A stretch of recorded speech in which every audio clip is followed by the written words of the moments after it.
jërë ngeen jëf mbas mi xas ne xës ci suñu kaw Vox Populi nee nañu ni mu mel ci réew mi jaadootul yëral xët mu njëkk yéenekaay bi li mu bind moo di joote jàngi yokk ci Covid-19 bi bilan bi ñu am ci ñetti fan yu weesu rek doy na ci firnde ne fanweeri doomi aadama ak benn ñàkk nañu seen bakkan ci réew mi ndax coronavirus bi maanaam ci gàttal altine ak léegi daanaka bés bu yàlla sàkk coronavirus bi dina jël ci réew mi fukki bakkan ni feebar bi di lawe ci Sénégal it kenn waxalewu ko ne démb rek am nañu ci bilan bi ñaari téeméeri cas coronavirus ak juróom fukk yu yees ñaari comité di ay kuréel l'Observateur nee nañu moom la ñu taxawal ngir ñuy saytu ñàkk yi ñu war a séentu ci réew mi ak bu ñàkk yi yegsee nan la ñuy def ba li ñu bëgg a ñàkk ci askan wi ñu matal ko comité coordination vaccination la tudd comité bu ca nekk ko jiite ak ña ca nekk l'Observateur bindal nañu ko Soleil national nañu lu jëm ci sensibilisation ak préparation technique ñeel opération vaccination yi président national di Macky Sall sant na gouvernement bi ci ñu waajal ko préparer terrain bi ci kaw loolee Soleil national mi ngi ñuy xamal ne danañu ci boole alkaati ak takk dere ngir ñu jàpp ci ba lépp tege ci yoon Le Quotidien mel ne ko naan ñu xanaa Macky Sall ci kaw ngelaw li lay dóori ñàkkam ne ñu ngi waajal loo xam ne ba léegi gisaguñ ko boole ceekit vaccin yi ñuy wax ak di ko séentu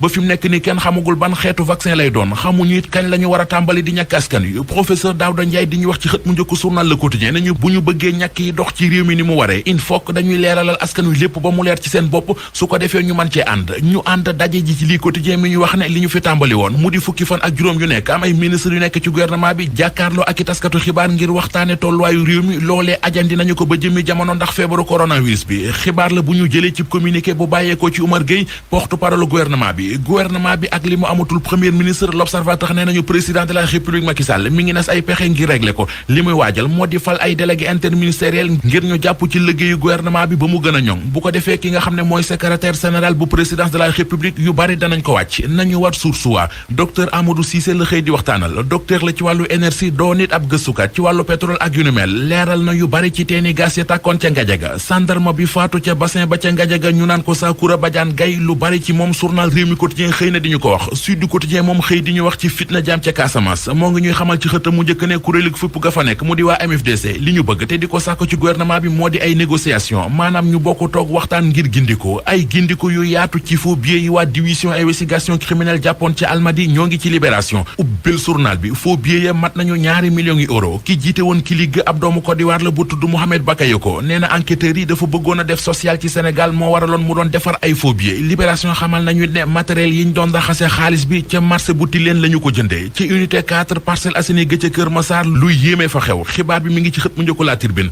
benn xale bu jigéen bu toll ci fukkat ak juróom-ñaar maanaam 17 ans moo gis benn waay xàmmee ko xam ne waa ji sàcc la sàcc bi bañ xale bu jigéen bi yoole ko tax mu fekk ko këram taal ko xale bu jigéen bi journal bi nee nañu hôpital la mujje waa ji moom daw dugg mbooy gi ba léegi ñoo ngi koy wër gisuñu ko bu weesoo boobee journal L'Observateur moom it xëy nañu ak beneen xew-xewu jamono bu yéeme benn livreur mu di ñuy tuddee ay cag-cag daf ci am kenn ku ñu naan M Fall benn clientam dib commerçant bu nekk marché Sandaga moo ko jox fukki million ak juróom-ñaar ne ko na ko yóbbul Yoff cag-cag bi lëkkaloo ak beneen xaritam bu ñu naan MK Ndiaye ngir mu ñëw agressé ko ñu teg seeni dil waaye waa ji di cag-cag bi dafa dem ba ca biir wóolatul xarit bi ko war a agressé tax mu xaaj xaalis bi jël lenn li denc ko bi ñu defee seeni pexe ba waa ji ñëw agressé ko commerçant bi moomoon xaalis bi am xelam tey ci mbir yi demee ca la demee ca brigade de recherche bu fédéral bu porté plainte contre X gendarme yi nekk ca enquête ba gis ne yëf yi dil ba la ko feeñal moo di cag-cag bi dañoo gis ne moom ak ki mu ne moo ko agressé déggante nañu téléphone ay yoon boole ceekit cag-cag bi ñu ko agressé gaañuwul fenn xoosuwul xureekuwul ab moto mit dara sikku ci